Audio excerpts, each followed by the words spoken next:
Hey, what's up, guys? Welcome to the channel. My name is Joey, and this is going to be my prediction video for the main event of UFC Vegas 29, the Korean Zombie versus Dan Ige. And this is a very fun featherweight fight, and I think the UFC knew what they were doing when they put this fight together. They knew it would be a very exciting main event, and I just don't see any way that this fight can somehow suck. I think it's majority going to be contested on the feet. I don't see really either guy taking it to the ground. This will be Korean Zombie's, first fight since that loss to Brian Ortega last October, which I think shocked a lot of people. I think, I don't remember specifically, but I feel like most people were picking Korean Zombie to beat Brian Ortega. Ortega was coming in off that long layoff. I personally thought Korean Zombie would win that fight.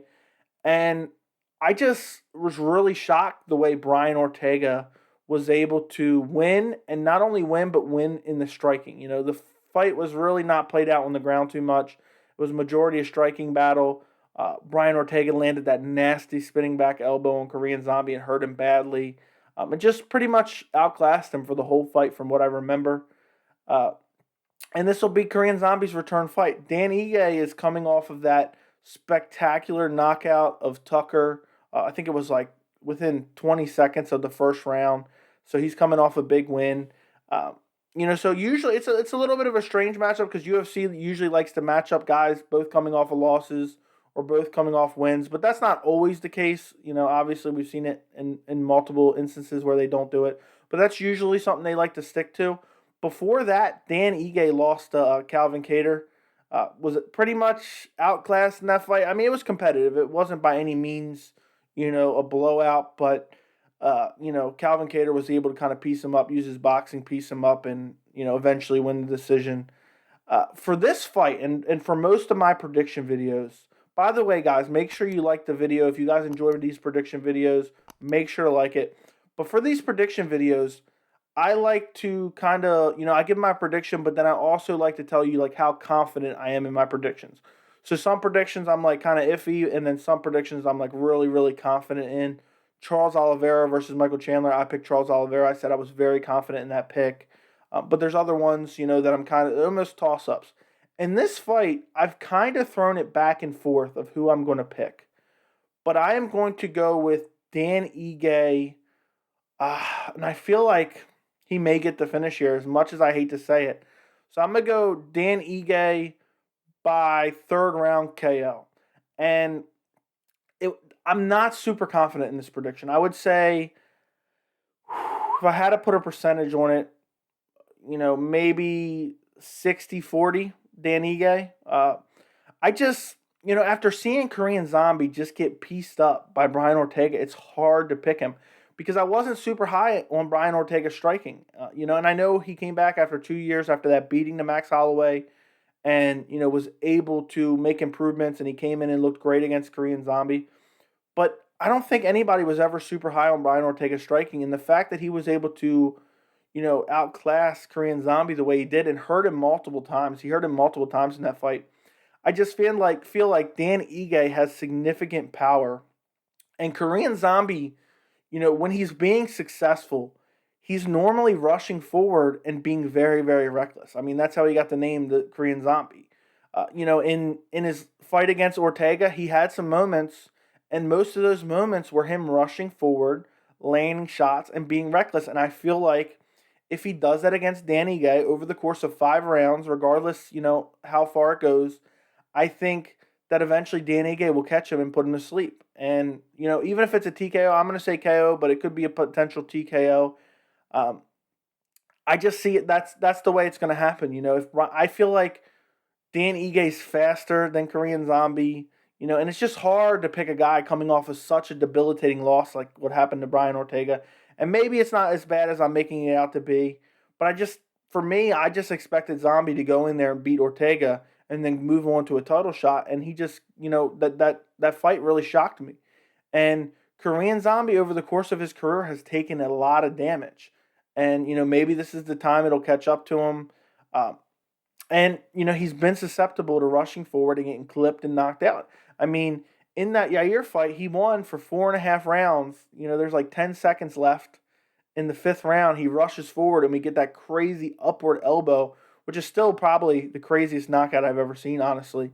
Um, and Korean Zombie is that's what makes him such a fan favorite, is he's rushing forward, throwing big shots, looking for the finish most of the time.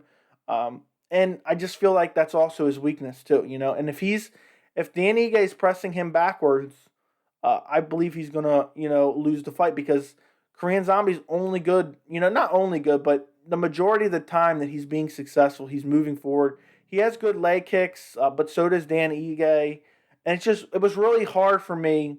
And maybe it's just the recency bias of him coming off that loss versus Dan Ige coming off that, first round KO. But also, you know, if you look at their resumes, and you look at Dan Ige does not have a great resume at all. He has the win over Edson Barboza, but that was a close fight. You could have gave it to either guy. He fought Calvin Kattar, which is the best fighter on his entire resume, and he lost that fight, and he lost it pretty decisively. And then you look at Korean Zombie, because I always like in the prediction videos, I always like to look through the resumes. If you look at the Korean Zombie's resume, regardless win or losses, he's fought very, very tough guys. He fought Dustin Poirier earlier on in his career. He fought Jose Aldo, which he put up a salvageable effort until he eventually injured his shoulder in that fight, and it was a TKO. Dennis Bermudez, who was decent back in a while. And then he took a while off. Oh, he took the while off after the Jose Aldo fight. He served in the military for Korea. It's mandatory. He sat out for 4 years. Then he came out and KO'd Dennis Bermudez. Then he put on that great performance against Yair Rodriguez up until the KO. Then he took out Moyakano, which was a great win by him. But Moyakano, Then he finished Frankie Edgar, and then he lost to Brian Ortega. So, if you look at notable names, the Korean Zombie has fought far more notable names. And, the Korean Zombie I was always super high on. But after that last fight, it was just hard for me to pick him. And I would have loved to pick him in this fight. But again, when I started this channel, I'm trying to predict who I think is going to win, not who I want to win, If it was based on who I really want to win, it'd probably be Korean Zombie. But it's not. So I think Dan Ige is going to be able to catch him. I think it's going to be a close fight, though. I don't think this is going to be some outclass performance. I don't think either guy is, crazy superior to the other. I think no matter what, it's going to be an exciting fight. I don't really see either guy taking it to the ground. I could see a potential, and again, I'm picking Dan Ige, but maybe if Korean Zombie is able to come out there and just really land in at will on the feet, I think Dan Ige can mix it in there. I don't know if he'll be successful, though. Korean Zombie's very hard to get down. He has great takedown defense. He showed that in the Brian Ortega fight. He was only taken down, I believe, when he was hurt really badly. So I just don't know if Dan Ige is going to be able to get it done. And I just really think that it's going to be both guys, trying to pressure forward, and then eventually maybe Korean Zombie just getting countered on the way in because he holds his hands just so low. And that's an advantage sometimes because you got shots coming from all different angles. Maybe, guy's not expecting something, gets caught with it, because it's coming from low. But it's also a disadvantage because you leave your chin wide open. And after that last fight, seeing him getting hurt multiple times by Ortega, who's not even known as a power puncher, I feel like Dan Ige has more power than Ortega. I feel like Dan Ige is eventually going to finish him. And it's sad to say, I really wanted to see Korean Zombie versus Alexander Volkanovski at one point in time. Maybe Korean Zombie will be able to come out and surprise me. But I just feel like Dan Ige is going to get this one done. Again, I'm not super confident. I said maybe 60-40 for Dan Ige. But I'm interested to see this fight. I think the first round could be pretty fun, exchanging a lot of leg kicks. We've seen, even in the Brian Ortega fight, Korean Zombie was able to, really beat up Ortega's legs. Korean Zombie, has great leg kicks. Dan Ige has shown some great leg kicks. And I hope this is just overall just a fun fight, regardless of who wins. I may do a live stream on Saturday. If you guys want me to do a live stream for Dan Ige versus Korean Zombie, let me know in the comments. Also, comment your prediction for this fight. Thank you so much for watching, and I'll see you in the next video.